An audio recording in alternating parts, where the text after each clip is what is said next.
kalian ada yang nanti mau sekolah di Amerika nggak? Nggak. Jadi Romo nggak bisa nanya deh. Soalnya tadi Romo ingat nama seorang teman, namanya Alex Profesor. Karena dia teman saya dari TK, dari sejak SD dia sudah kelihatan kepintarannya sebagai profesor. Dan dia masuk universitas di Amerika itu universitas yang lulusannya itu kerjanya di NASA, apa ya namanya ya? Ada yang tahu nggak? Pokoknya pinter, sekolah buat orang pinter gitu ya. Tapi kenapa saya teringat sama dia? Karena si Alex ini pinter banget.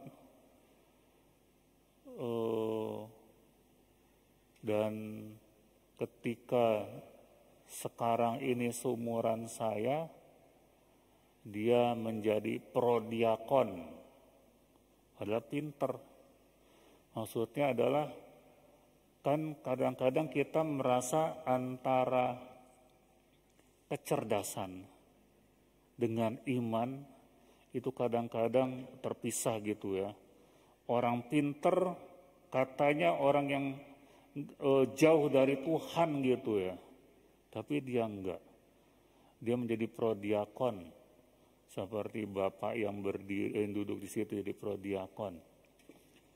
Padahal dia juga punya pabrik, punya perusahaan, tapi dia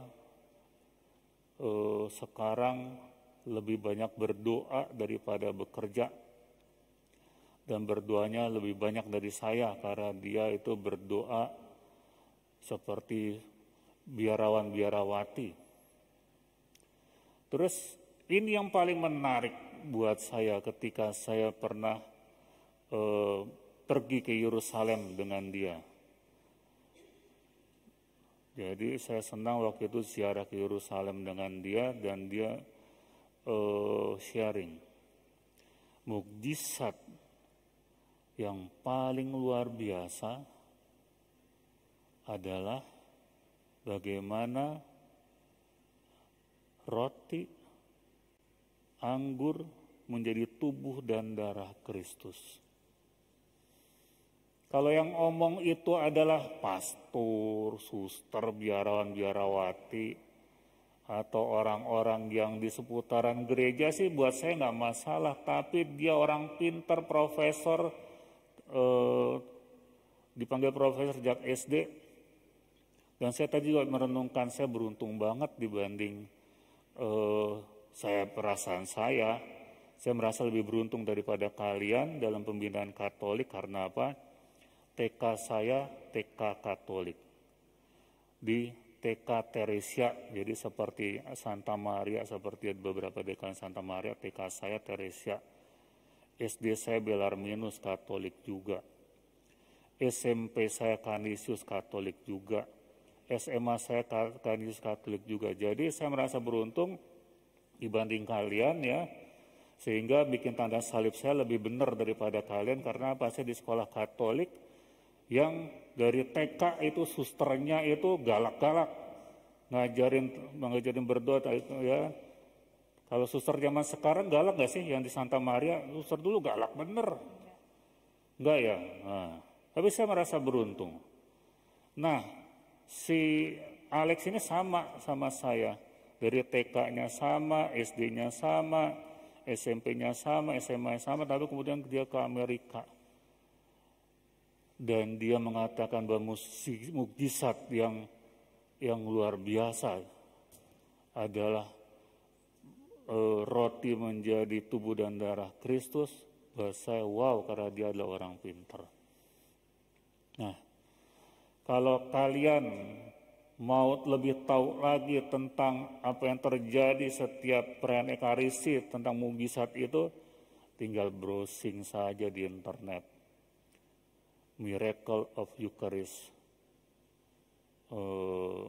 mukjizat Ekaristi. Itu ada banyak hal-hal yang tidak masuk akal, yang secara fisika ya, kimia, secara apapun gak bisa dijelaskan, tapi itu terjadi. Sama seperti mungkin suatu ketika kita bisa, Yesus di dalam kitab suci itu mengubah air menjadi anggur. Tapi silakan untuk semakin kalian bertumbuh dalam iman tentang apa yang terjadi di sini, tentang mukjizat Ekaristi, silakan browsing. Paling saya mau mengajak kalian untuk sesudah ini apa? Karena mungkin umur-umur kalian, umur-umur yang belum boleh masuk gereja. Sebentar lagi sudah boleh mungkin setelah pandemi ini kelar.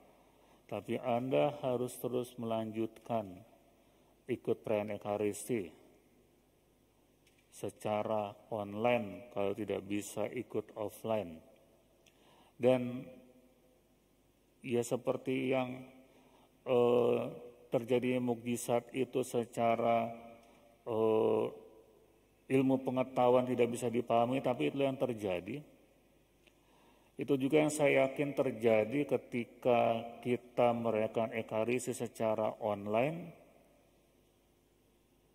Kita harus semakin meyakini dan percaya.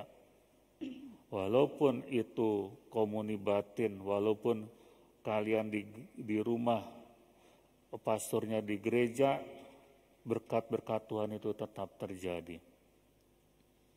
Ada banyak hal di dunia ini yang belum kita pahami.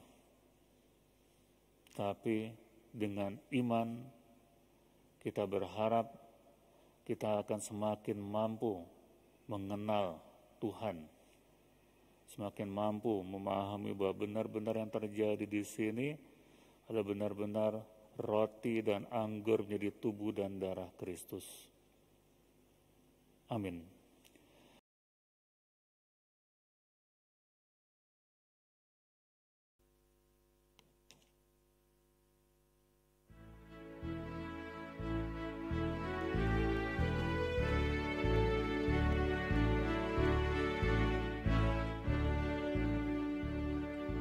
Hatiku gembira Tuhan, Engkau datang padaku.